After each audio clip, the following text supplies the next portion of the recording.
नमस्कार, मेरा नाम आलोक है। आप लाइव स्ट्रीज देख रहे हैं। पूरे देशवासियों ने आज प्रधानमंत्री नरेंद्र मोदी की मन की बात सुनी है और आज 100वां ऐतिहासिक प्रसारण था। देखिए, प्रधानमंत्री नरेंद्र मोदी ने 3 अक्टूबर 2014 से मन की बात कहनी शुरू की थी और प्रत्येक महीने के आखिरी रविवार को वह मन की बात के जरिए पूरे देशवासियों से बताते थे क्या कुछ वो सोच रहे हैं, किन किन लोगों से उनका संवाद हो रहा है। बीच में लता मंगेशकर के साथ संवाद हुआ और भी कई जो विदेशी मेहमान आए उनके साथ संवाद हुआ।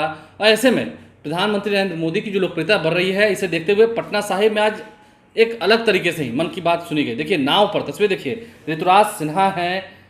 उन्होंने मन की बात कार्यक्रम को सुनकर लोगों को सकारात्मक ऊर्जा मिलती है, ये बड़ी बात कही है। प्रधानमंत्री नरेंद्र मोदी की लोकप्रियता बढ़ती जा रही है। मन की बात के 100वें ऐतिहासिक कार्यक्रम को ऋतुराज सिन्हा, जो कि भाजपा के राष्ट्रीय मंत्री हैं और पटना साहिब लोकसभा क्षेत्र के फतुहा विधानसभा में कटैया घाट पर गंगा नदी के किनारे नाविकों, संतों, महिलाओं, एनसीसी की कैंडिडेट्स एवं हजारों की संख्या में उपस्थित फतुहा नगरवासियों के साथ नरेंद्र मोदी की आज 100वीं बार मन की बात सुनी।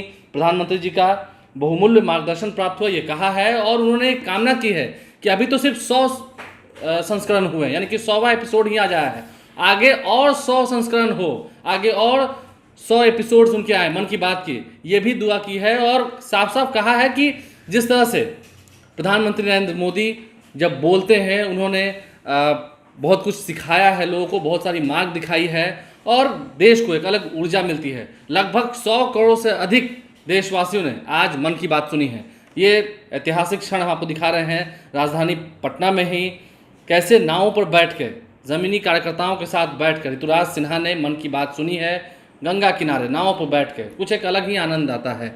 और मन की बात सुनना, प्रधानमंत्री नरेंद्र मोदी के द्वारा जो मन की बात है, जिसे उन्होंने सकारात्मक ऊर्जा का एक स्रोत बताया है। क्या कुछ ऋतुराज सिन्हा कह रहे थे, ज़रा सुनिए। देखिए, ये मन की बात जो है वो प्रधानमंत्री का डायरेक्ट संवाद देश की जनता के साथ है। 100 एपिसोड हो गए लगातार, प्रधानमंत्री जी ने 100 महीने लगातार देश से बात की है। और क्या बात की है, ये कोई पॉलिटिकल कार्यक्रम नहीं है, ये देश के इतिहास, देश के गौरव, देशवासियों की उपलब्धियों को पूरे देश से साझा करने का प्रधानमंत्री जी का एक अनोखा एक्सपेरिमेंट है। और इसकी लोकप्रियता ऐसी है कि 100 करोड़ लोग पूरे देश में मन की बात को सुनते हैं, उसको देखते हैं, उससे ज्ञान पाते हैं। यह हमारे बच्चों के लिए बहुत ज्ञानवर्धक है, हमारे युवाओं के लिए उत्साहवर्धक है, हमारे बड़े बूढ़ों के लिए भी ये बहुत रोचक है। ये ऐसा कार्यक्रम है जो देश को जोड़ने का काम करता है और हम प्रधानमंत्री जी को बहुत साधुवाद देते हैं। और जनता की पूरी इच्छा है कि प्रधानमंत्री जी जैसे 100 एपिसोड किए हैं और 100 एपिसोड और इसी तरह देश को समेटते रहे, बढ़ाते रहे और हमसे लगातार हर एक महीने मन की बात के जरिए संवाद करते रहे। तो पटना साहिब संसदीय क्षेत्र में ऋतुराज सिन्हा ने मन की बात सुनी है। काफ़ी भव्य कार्यक्रम हुआ, सैकड़ों नहीं हजारों की संख्या में लोग जुटे और सभी के लिए नाव की व्यवस्था की गई थी। रेडियो के माध्यम से जो मन की बात सुनी गई, नरेंद्र मोदी के मन की बात का आज 100वां प्रसारण था।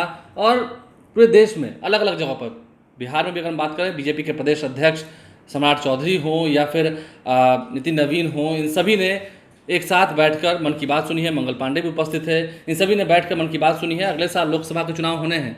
पटना साहिब में ऋतुराज सिन्हा लोगों के साथ बैठकर जमीनी धरातल पर मन की बात सुन रहे हैं। नरेंद्र मोदी जो कह रहे हैं उससे देशवासियों को काफ़ी ऊर्जा मिलती है। आप समझ रहे हैं ऋतुराज सिन्हा कितना आगे जाएंगे। हमारे चैनल को सब्सक्राइब कर लें, साथ साथ फेसबुक पेज भी लाइक करें। इसके अलावा ट्विटर हैंडल पर लाइव स्ट्रीज को फॉलो करें। धन्यवाद।